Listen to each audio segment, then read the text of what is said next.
উফ, আজকেও খুব দেরি হয়ে গেল বেরোতে। এবার ট্রাফিক জ্যাম থাকে তাহলে কোনো মতেই সময়ে পৌঁছতে পারবে না। শ্রী কতবার করে কাজের মাসিকে বলে দেয় তাড়াতাড়ি কাজ ছেড়ে দিতে। আজকে ওর জন্যই দেরি হয়ে গেল। হুড়মুড়িয়ে অটো থামিয়ে শ্রী উঠে পড়ে। ভাগ্য ভালো রাস্তায় ভিড় কম ছিল। স্কুলে পৌঁছে শ্রী দেখে ভিড় অনেকটাই ফাঁকা হয়ে গেছে। গেটের কাছে পৌঁছে গার্ডকে গেট পাস দিতেই ভেতর থেকে দৌড়ে বেরিয়ে আসে তিতলি। মা, আর একটু খেলে নি, আজকে এখনও কিয়ারার মা আসেনি। শ্রী কিছু বলার আগেই পেছন থেকে তৃণার গলার আওয়াজ পেল। তৃণাও গেট পাস গার্ডের হাতে দিতেই গার্ড কিয়ারাকে ডাকতে ভেতরে চলে গেল। তৃণা বলে উঠল, কাল থেকে তো ছুটি, এবার একেবারে ফাইনাল রেজাল্টের দিন দেখা হবে।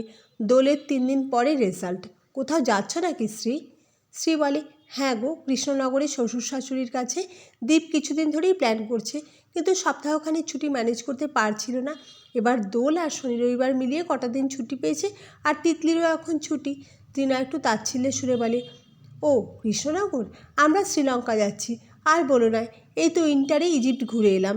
আবার এত তাড়াতাড়ি বেরোবার ইচ্ছে ছিল না, কিন্তু অয়ন শুনলে তো। চলো, বাই, রেজাল্টের দিন দেখা হচ্ছে। শ্রী তিতলিকে নিয়ে একটা টোটোতে উঠে পড়ে। সেই প্রচণ্ড জ্যাম। এই ফেব্রুয়ারির মাঝামাঝিতেই এত রোদের তেজ। প্রচণ্ড গরম লাগছে শ্রীর। সিগনালে টোটো দাঁড়িয়ে আছে। তৃণার এই ঠেস দিয়ে কথাটা মনের ভেতরে চোর কাটার মতো খিঁচখিচ করছে। মনটা ভারী হয়ে আছে। বাড়ি ফিরে মেয়ের কাপড় বদলে মা মেয়েতে মিলে খাবার খেয়ে শ্রী তিতলিকে শুতে বলে নিজে গল্পের বই নিয়ে ড্রয়িং রুমে বসলো, কিন্তু কিছুতেই আজ আর বইয়ে মন দিতে পারছে না। চোখ বন্ধ করে সোফাতে মাথাটা হেলিয়ে দিল। শ্রী 3 বোনের মধ্যে দেখতে সব থেকে সুন্দর। লম্বা, ফর্সা, হাসলেই গজদাঁত দেখা যায়। এক ঢাল সিল্কের মতো চুল। 2 দিদির বিয়ের পর বাবার হঠাৎ স্ট্রোক হয়। হসপিটালে 7 দিন জমে মানুষে টানাটানি চলে। তারপরে একদিক সম্পূর্ণ প্যারালাইসিস হয়ে বাড়িতে ফিরে আসেন। তখন শ্রী সদ্য মাস্টার্স কমপ্লিট করেছে। একটা প্রাইভেট স্কুলে ছোট বাচ্চাদের ক্লাসে শিক্ষকতা শুরু করেছে মাত্র। বাবার যদি কিছু হয়ে যায়, এই চিন্তায় তাড়াতাড়ি মা এবং 2 দিদি বড় জামাইবাবুর আনা সম্বন্ধ ফাইনাল করে শ্রীর বিয়ে দিয়ে দিল দীপের সাথে। দীপ বাবা মার দ্বিতীয় সন্তান। বড় দাদা আছে, ওনারা কৃষ্ণনগরে থাকেন। দাদার একটি মেডিসিনের দোকান আছে। দীপ কলকাতায় একটি কেন্দ্রীয় শাখার ব্যাংকে কর্মরত। প্রথম যখন দীপ দাদা বৌদি আর মাকে নিয়ে শ্রীকে দেখতে আসেন, ওনাদের তো শ্রীকে দারুণ পছন্দ, কিন্তু দীপকে দেখে শ্রীর একদম পছন্দ হয় না। বেঁটে, কালো, একটু ভারীর দিকে চেহারা, মাথার সামনের চুল বেশ পাতলা। শ্রীর কান্না পেয়ে যায়। কলেজে কত ছেলেচোর প্রেমে পড়েছিল। শ্রী কখনো বন্ধুর বেশি কোনো সম্পর্ক তৈরি করেনি। কত স্বপ্ন ছিল জীবনসঙ্গী নিয়ে, কিন্তু তখন বাড়ির এমন অবস্থা। বাবার ট্রিটমেন্টে প্রচুর খরচ হয়ে গেছে, এবং তখনও প্রচুর খরচ হচ্ছে। কখন কি হয়ে যায়, তাই বাবারও ইচ্ছে শ্রীর বিয়েটা হয়ে যাক। দিদিরা যতই সাহায্য করুক, প্রচুর সমস্যা হচ্ছে। মাকে দেখলে বড় অসহায় লাগতো, তাই আর কোনো প্রতিবাদ না করে শ্রী চুপচাপ বিয়ে করে নিল। বিয়ের পর থেকে শ্রী নিজেকে বুঝিয়েছে এটাই ওর ভবিতব্য। সময়ের নিয়মে শারীরিকভাবে কাছাকাছি এসেছে। তিতলি এসেছে কোলে। দীপ চেষ্টা করে স্ত্রীকে খুশি রাখতে, তবু যেন স্ত্রীর মন উজাড় করে ভালোবাসতে পারে না, যেন কোথাও একটু অভিনয় লুকিয়ে থাকে। তিতলির স্কুলে গিয়ে আরও কয়েকজন পেরেন্টসের সাথে পরিচয়। সেই সুবাদে তৃণার সাথেও পরিচয়। তৃণার মেয়ে কিয়ারা তিতলির দারুণ বন্ধু।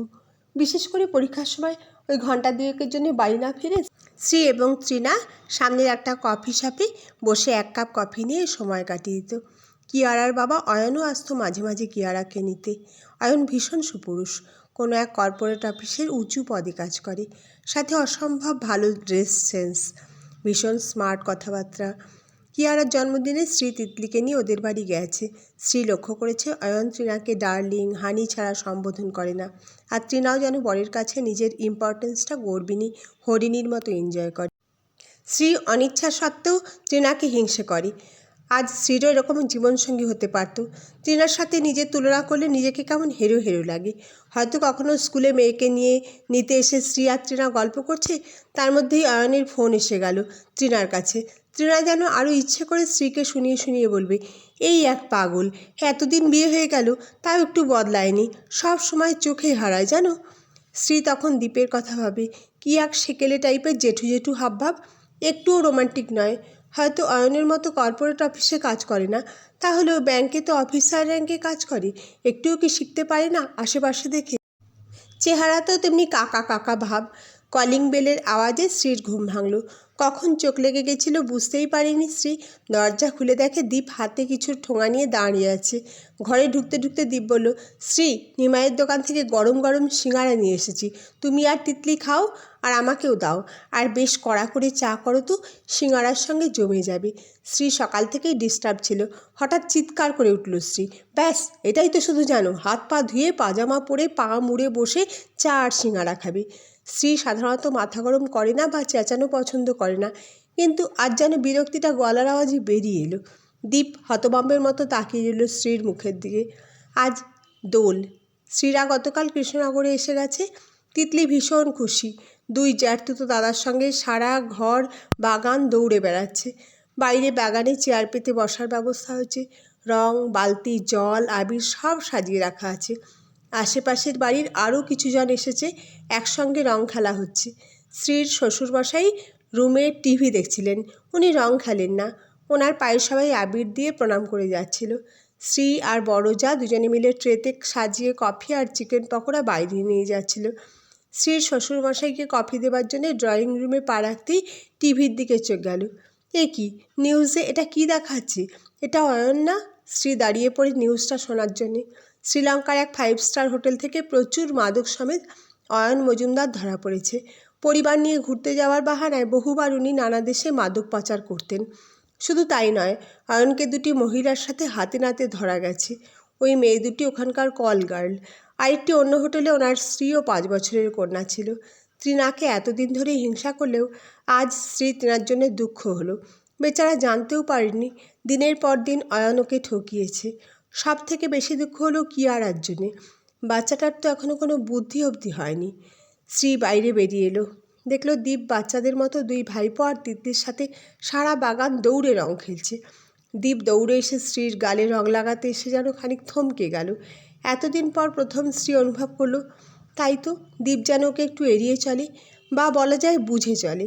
হয়তো বুঝতে পারে স্ত্রী বিয়ে করেছে ঠিকই, কিন্তু কোথাও যেন অতৃপ্তি রয়ে গেছে। স্ত্রীর আজ খুব ইচ্ছে করলো এতদিনকার অতৃপ্তি দরজা ভেঙে দীপকে জড়িয়ে ধরতে। ওর ওই কালো মানুষটা, বেঁটে মানুষটা, যে স্ত্রীকে ভীষণ ভালোবাসে, আর স্ত্রী কিনা বাইরের চাকচিক্যটাকেই প্রাধান্য দিয়ে এসেছে। অবশ্যই সুন্দর চেহারার মানুষ ভালোও হতে পারে, অথবা খারাপ। আবার খারাপ চেহারার মানুষের মধ্যেও খারাপ ভালো দুটোই হতে পারে। কিন্তু চেহারা যাই হোক, সব থেকে ইম্পর্ট্যান্ট একজন ভালো মানুষ হওয়া। আজ বিয়ের 7 বছর পরে সত্যি স্ত্রীর জীবনে বসন্ত এসে গেছে। স্ত্রী দীপের হাত ধরে টেনে বাগানের পেছন দিকে নিয়ে এলো। দীপ কিছুই বুঝছে না, হাঁ করে তাকিয়ে আছে স্ত্রীর দিকে। হাঁ করে দেখছো, ওই রং লাগাও। দীপ খুব যত্ন করে স্ত্রীর গালে আবির লাগিয়ে দিল। স্ত্রী দুই হাতে জড়িয়ে ধরল তার সত্যিকারের ভালোবাসার মানুষটাকে। দুই চোখ দিয়ে অবিরল ধারায় এতদিনকার অতৃপ্তি, অভিনয় সব গলে জল হয়ে বেরিয়ে এলো। না না, আজকে কিছুমাত্র অভিনয় নেই। 7 বছরের লুকিয়ে থাকা ভালোবাসা স্ত্রী উজাড় করে দিল। দীপ কিছুই বুঝছে না, শুধু এটুকু বুঝেছে, ঠিক এই স্ত্রীকেই এতদিন মিস করেছিল। সামনের একটা কৃষ্ণচূড়া গাছে কোকিল যেন গেয়ে উঠল, বসন্ত এসে গেছে।